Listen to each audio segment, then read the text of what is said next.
Chique. Muito obrigado, gente, pela apresentação, pelo convite. Estava aqui assistindo o Rômulo e me preparando, né, para falar aqui. Muito feliz pelo convite, né? Enfim, eu preparei uma apresentação para hoje, e aí eu vou apresentar aqui a minha tela. Olha só, já está aqui no jeito.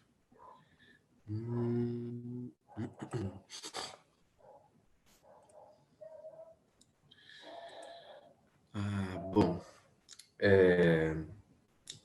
pro nosso encontro de hoje, eu pensei em fazer uma apresentação, né?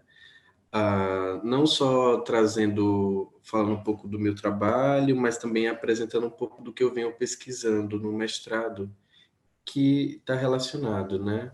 Que são as minhas pesquisas com álbum de família, tanto nos meus processos criativos, quanto também nas minhas pesquisas no mestrado e como arte educador também.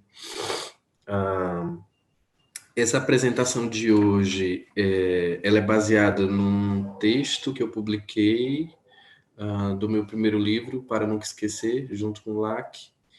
E o texto tem o mesmo título que a apresentação de hoje, que é Álbum de Família, um arquivo branco na arte contemporânea cearense. Esse texto foi comissionado para a revista Reticências, que teve curadoria da Ana Cecília Soares, do Júnior Pimenta e da Maria Cecília Calaça. E é um texto no qual eu parto de algumas questões que me acompanham nessa pesquisa, e também nos meus processos.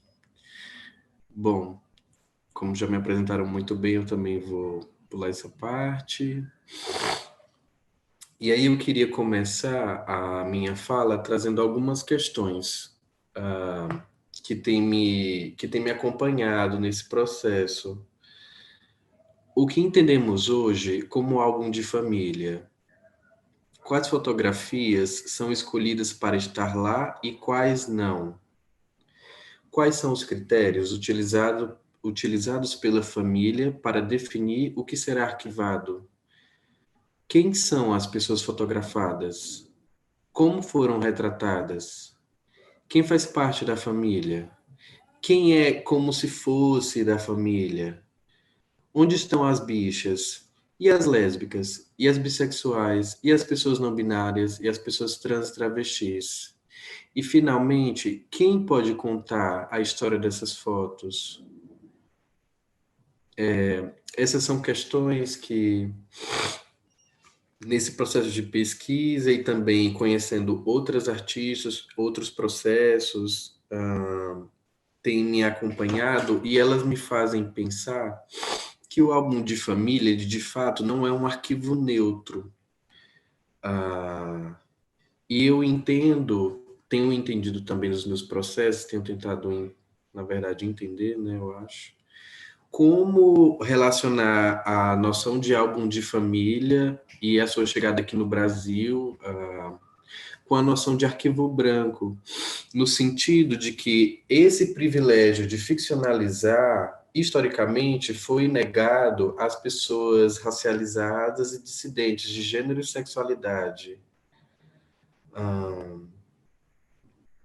E eu entendo também que essa exclusão, ou esse agenciamento, ele guarda suas relações com o período colonial, mas não só, né? Eu acho que pensando assim nas forças que podem atuar, a gente tem não só essa dimensão da colonização, mas também a dimensão do capitalismo, que não podem ser pensadas de forma separada. E nesse sentido, eu tenho pensado, a partir também de um texto que a tia Cássia, a Cassiano Gadelha, ela escreve, que ela fala em arquivo colonial. E aí eu acho muito interessante esse termo, quando Cassiano usa na sua escrita, porque é justamente para se referir a algo que se atualiza e marca de maneira violenta os corpos das populações empobrecidas e racializadas. Então, enquanto no texto dela ela faz um recorte para pensar isso na história do Ceará, eu entendo que essa perspectiva de essa noção de arquivo colonial, ela pode ser estendida para se pensar outras regiões do Brasil e não só, né? E aí nesse sentido, me interessa então construir ou elaborar uma noção de álbum como arquivo branco, branco na medida em que ele é marcado pelo trauma colonial. E, bom, para pensar essa relação entre colonização, álbum de família e memória, eu trouxe algumas obras para acompanhar a nossa conversa. Essa primeira é uma fotografia do Alberto Henschel e a legenda é Retrato de Babá com o menino Eugen Keller. E como é muito comum nessas fotografias de amas de leite, né, o nome da criança vem descrito na legenda da imagem, enquanto o nome da mulher negra vem omitido. É uma foto do século XIX, de 1874. Pensar o álbum no Brasil, para mim, é pensar a chegada da fotografia no Brasil, ali na segunda metade do século XIX, mas em que sentido? Né? No sentido de que a chegada da fotografia aqui torna exclusiva, ou quase exclusiva, as famílias brancas que aqui residiam importar um costume da burguesia europeia. E que costume era esse? A construção dos álbuns de família. E é dessa data também, né, desse período, dessa segunda metade do século XIX, que não só nasce o álbum de família, se tornando um dos arquivos domésticos mais importantes com que o século XX vai crescer, se a gente pensar nessa dimensão da história da fotografia, mas também é dessa época que datam os primeiros registros da população negra. Dentre essas imagens, existem essas fotos de amas de leite. As amas de leite foram mulheres negras trazidas de África, escravizadas, que ao tornarem-se mães, muitas vezes sob a violência dos auto-intitulados senhores, elas eram comercializadas para cuidarem dos filhos das famílias senhoriais.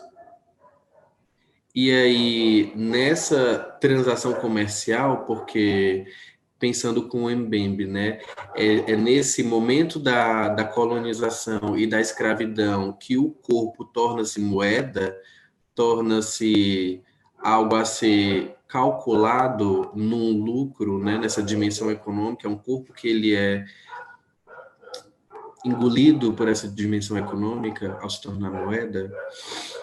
Nas comercializações, quase nunca essas mulheres elas eram vendidas com seus filhos.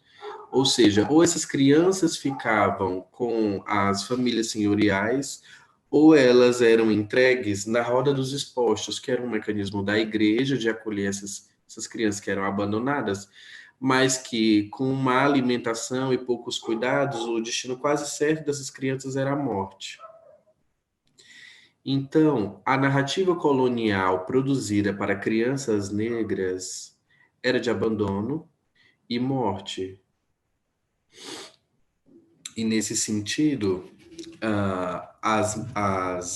essas mulheres negras, elas não só cuidavam das crianças e muitas vezes dos afazeres domésticos, e eu acho que aqui cabe a gente pensar como esse trabalho de serviço, que tem origem no período colonial, guarda suas aproximações, ou melhor dizendo, sua continuidade com o trabalho de empregada doméstica, e isso tem várias gatas babado que estão falando sobre isso, como, por exemplo, a Preta Rara. Ah, mas eu acho interessante pensar que, nesse momento, essas mulheres, elas iam nesses estúdios fotográficos, que era, enfim, costume da época, para serem fotografadas com essas crianças. As crianças brancas para as quais elas foram novamente comercializadas para cuidar. E essas fotos, elas eram guardadas dentro da casa dessas famílias, ou melhor dizendo, dentro dos seus álbuns.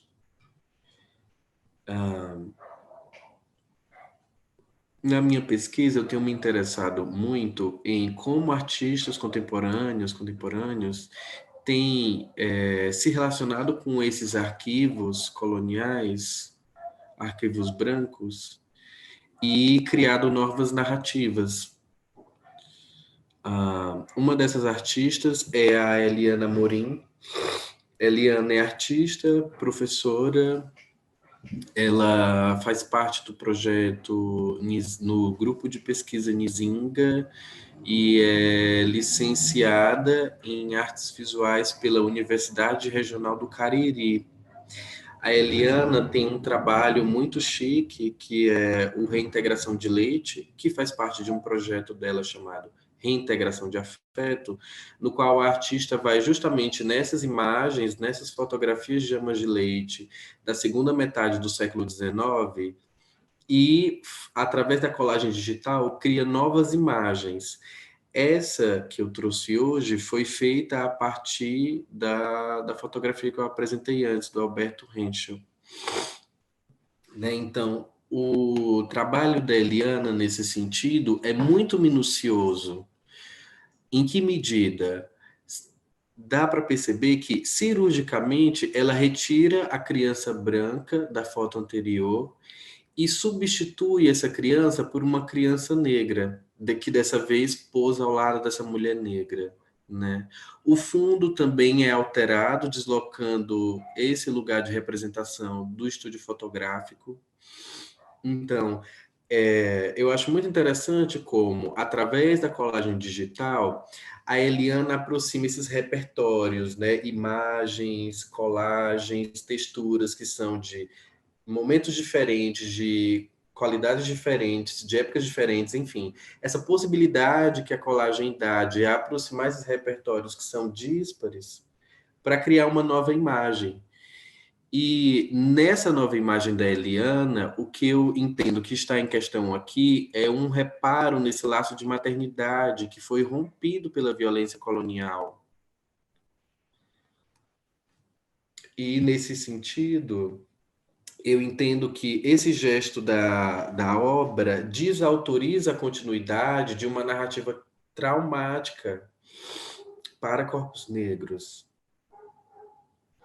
Esse trabalho da Eliana, eu conheci ele numa exposição que foi organizada, numa exposição que aconteceu em Fortaleza, que fez parte do Movimento Nacional Trovoa, em 2019, e a exposição se chamava Corpos Furiosos, né? Teve a curadoria das terroristas de L'Amour, a Giovanna Barroso e a Marissa Noana, e elas reuniram um grupo de artistas, né, de obras, elas organizaram essa exposição na Materioteca do Instituto de Cultura e Arte, né? E pensar como é importante também esses diálogos dentro do Estado, mas não só, né? Pensar assim, a nível nacional, como essas articulações com outras artistas, outras educadoras, outras curadoras, podem nos possibilitar outras ações, né? E agenciar outros discursos dentro desse espaço que é a arte contemporânea, que é um espaço de disputa, né? Assim, acho que pelas pelas falas que a gente veio acompanhando aqui ao longo do evento, não dá para deixar de levar isso em consideração. Nesse sentido, Um outro artista também que tem me interessado acompanhar, aqui um detalhe, né, da obra da Eliana com a fotografia, mas um outro artista que também tem me interessado acompanhar, na verdade dois, são Davi Felício e Jorge Silvestre. É, e aí eu queria apresentar a pesquisa deles, que eles desenvolvem essa pesquisa sobre a presença das representações negras no Ceará, entendendo esse lugar como um lugar de disputas, de narrativas também. E aí, Davi é professor de História da Rede Pública de Ensino, fotógrafo, e Jorge é do cinema, artista visual e arte educador. Dentro dessa pesquisa dos dois, eu me interessei muito por esse trabalho que se chama Invisível Incolor. Foi um trabalho que eles apresentaram na Soterramento, que foi uma exposição que aconteceu em 2018, também na Materioteca do Instituto de Cultura e Arte, com a organização do LAC e do PetCom UFC, e curadoria da Lucas de Lacerda. E nesse trabalho de Davi e Jorge, eles reúnem, fazem uma montagem, né? Uma espécie de colagem com essas transparências e instalam isso no espaço positivo.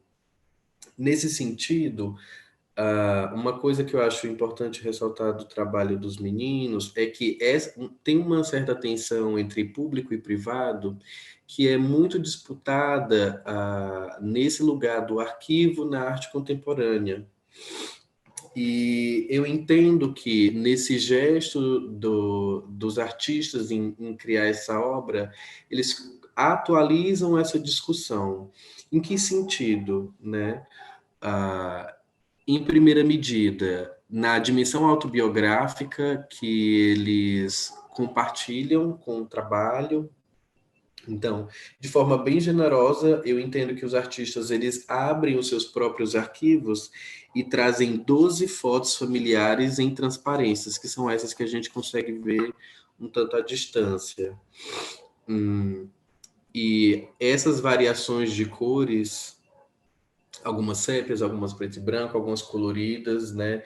Vão nos revelando essas diferentes eras, ou seja, diferentes tempos que não só localizam e marcam essas imagens, mas também datam, né, assim, nessa dimensão da cor, de um tempo, de uma época, de um modo de existir e também de uma técnica, né, que não dá para deixar de levar isso em consideração. Todas as pessoas retratadas nessas imagens e reproduzidas nessas transparências são negras e fazem parte da família dos artistas ou são pessoas próximas. Então eu fico pensando nesse sentido de se no século XIX essas representações das famílias negras elas eram comumente feitas por famílias brancas, né? O trabalho de Davi e Jorge, eles vão por um outro lugar para pensar essa representação, no sentido de, ao invés de ir nesses arquivos coloniais, eles propõem um caminho de pensar sobre essa representação do negro no Ceará a partir dos próprios arquivos. Então, esse conjunto de imagens que está instalado, eles são fixados ao redor de um documento, que é um impresso em 3 páginas. Aqui não dá para visualizar bem, mas se trata de uma matéria que foi publicada no jornal O Povo, no qual o autor celebra de forma bem intencionada a ação dos abolicionistas no Ceará. E aí é pensar essa dimensão política, liberal e também contraditoriamente racista desses movimentos no Ceará, na medida em que a exaltação dessas mobilizações políticas ela acontece sempre acompanhada do apagamento das mobilizações das populações negras no Estado. Então, voltando para o documento, ele foi transcrito e inserido numa publicação especial do Instituto do Ceará, que foi um tomo lançado em 1984, no qual ele comemorava o primeiro centenário da abolição da escravidão no Estado. Na medida em que esse documento exalta e tenta fixar na história a importância desse movimento liberal, né, reclamando inclusive uma certa lembrança heróica do passado, todas essas fotografias que a gente consegue ver, elas não só são fixadas ao redor, mas eu entendo que esse próprio movimento expográfico faz com que as fotografias, essas pessoas negras representadas, elas cerquem esse documento. E na medida em que elas cercam, elas questionam essa autoridade de até onde é possível, como entender o não limite dessa violência que não se cansa de reproduzir, que é essa violência do modo branco de ver a história, do modo branco de ver o negro, do modo branco de ver o Ceará. Então, no movimento em que essas fotografias o cercam, o documento, eu entendo que elas o olham de volta e questionam até onde pode ir a autoridade, ou que tipo de autoridade é essa que escreve um texto como esse e que é publicado e reiterado por uma instituição do Estado.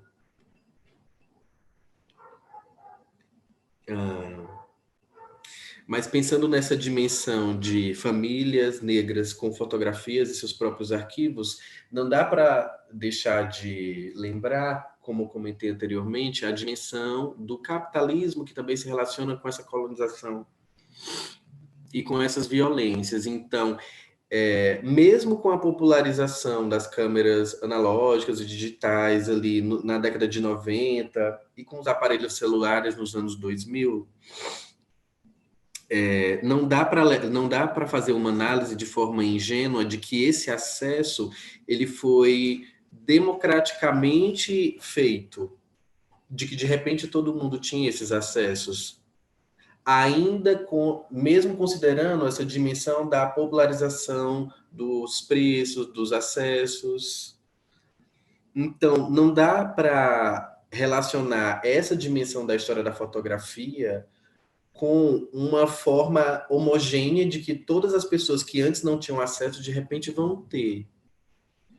E aí, nesse sentido, eu entendo que essa dimensão capitalista, ela também se complexifica quando a gente pensa as dimensões, né, os marcadores de raça, de gênero, etnia, de sexualidade, que vão, inclusive, afetar a forma como a própria família se relaciona com seus membros.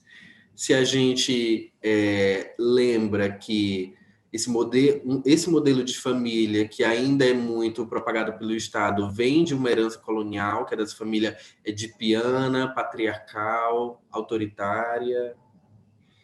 Então, o que fazer quando os arquivos são poucos ou mesmo inexistentes?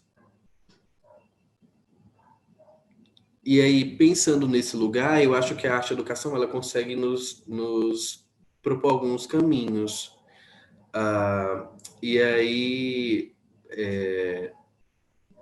pensando nesse lugar da arte-educação, eu trouxe para a gente conhecer, né, ou conhecer mais um pouquinho a Pedra Silva, que é uma artista multilinguagem, ela tem esse lugar no teatro, né, licenciada em teatro pelo Instituto Federal do Ceará, mas também tem circulado nas artes visuais, assim, né, expandindo. Eu entendo que é um movimento de expansão dessa própria criação dela. Mas, especificamente para hoje, eu queria comentar sobre essa oficina dela, chamada Memórias Negras e Nativas, a Corpo Voltada para o Chão, que é uma oficina, pesquisa, que ela desenvolve desde 2018, E essa oficina ela nasce de uma pesquisa cênica de narrativas corporais e trabalha o chakra umbilical. Ela é assentada sobre três pilares, no caso, as memórias, o corpo e o chão, e toma como ponto de partida os saberes ancestrais negros e indígenas, como a dança de umbigada, o coco de praia, o afobotô e o funk favelado. Então, nesse gesto da Pedra pensar essa oficina, enquanto ela, eu entendo que essa forma dela de pensar a memória a partir do corpo, ela desloca essa noção de arquivo, que poderia ficar circunscrita nesse lugar do álbum de família ou dos objetos físicos, mas considera o próprio corpo da pessoa vivente como esse lugar de memória. Né? Esse pressuposto do pensamento, da forma como ela cria e organiza essa experiência em arte e educação, é o que me chama muita atenção, porque nesse sentido, a memória ela não é algo mais só do olho, no sentido do ver, né? Perceber a imagem e se afetar por ela, né? O exercício de lembrança está relacionado ao ato de ver, mas pensar a memória como um músculo que precisa ser exercitado. Então, tem uma dimensão somática nessa proposta que ela não traz à toa, porque faz parte da pesquisa dela, né? Entender esse corpo como um documento carnal, o chão onde o lugar, como esse lugar onde se pisa, mas também onde dormem os ancestrais. Então, tem uma complexidade da forma como ela vai pensando esses pilares e traduzindo isso ao longo da oficina, que é justamente esse movimento de convidar o corpo a lembrar, né? Não só o olho, não só a boca fazer falar a história, mas convidar o corpo inteiro a estar ali presente na ação. Então, nessa oficina da Pedra, essa relação entre memória e arquivo se expande e do álbum e convida o corpo para estar junto. E como parte dessa metodologia dela, como tem nessa imagem, né, um dos primeiros exercícios é solicitar às pessoas que elas tragam suas próprias imagens, e aí a gente vê fotos analógicas, fotos digitais, fotos 3x4, fotos no celular. Ah, e aí eu fico pensando como realmente existem muitas mídias hoje através das quais a gente se relaciona com essa ideia de álbum de família, mas também não só a levar, o convite não é só a levar a imagem, mas também a repensar a própria história de vida a partir daquela imagem e da proposta arte educativa.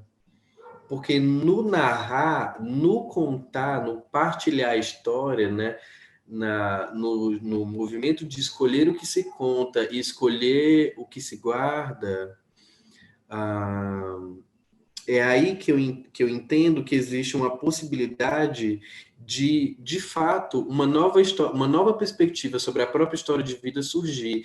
E esse movimento de repensar a si, de ter um momento para se repensar a própria ancestralidade, se conectar com esse movimento, eu entendo como um ato de descolonização já.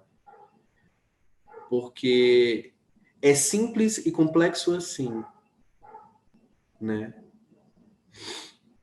E não tem como não falar desse trabalho da Pedra e não lembrar das palavras da Leda Maria Martins, né? Quando ela vai pensar o corpo como lugar de memória. E, bom, para já ir encerrando, eu trouxe um trabalho que, inclusive, tava exposto no Instagram da Carcará Fotoconferência, e que eu, enfim, deixei também para comentar no final, que é a série Pai.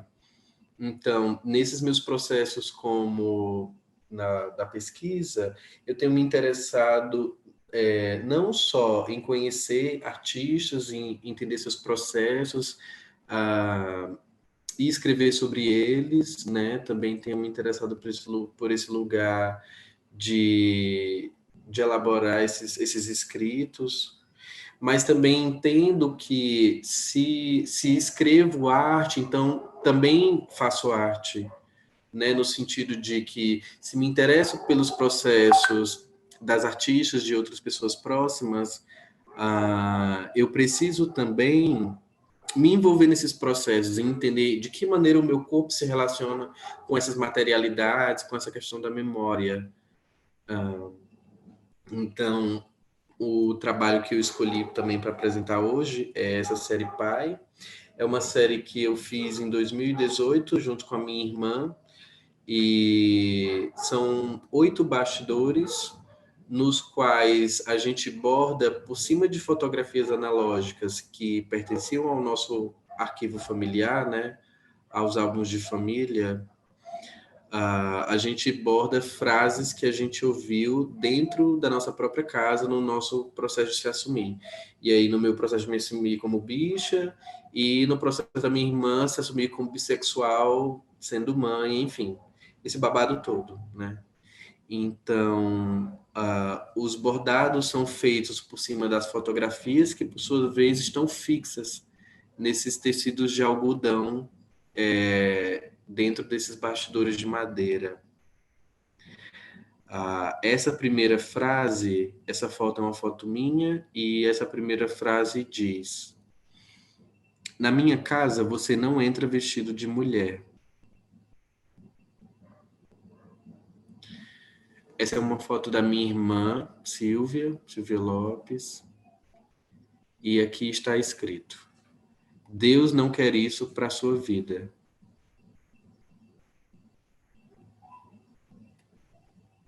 E por último, essa fotografia minha que foi bordado. Ele não é nem doido de ser viado.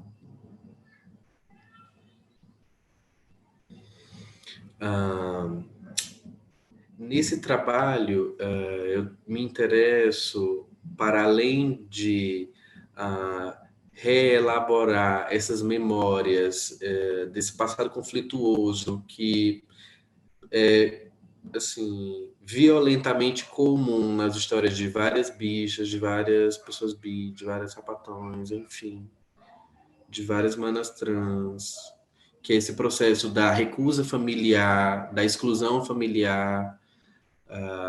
Me interessa também não só reelaborar essas memórias numa dimensão individual, mas também investigar nessas fotografias o que já havia de germe dessa heterossexualidade compulsória que já estava sendo projetada ao longo do nosso crescimento.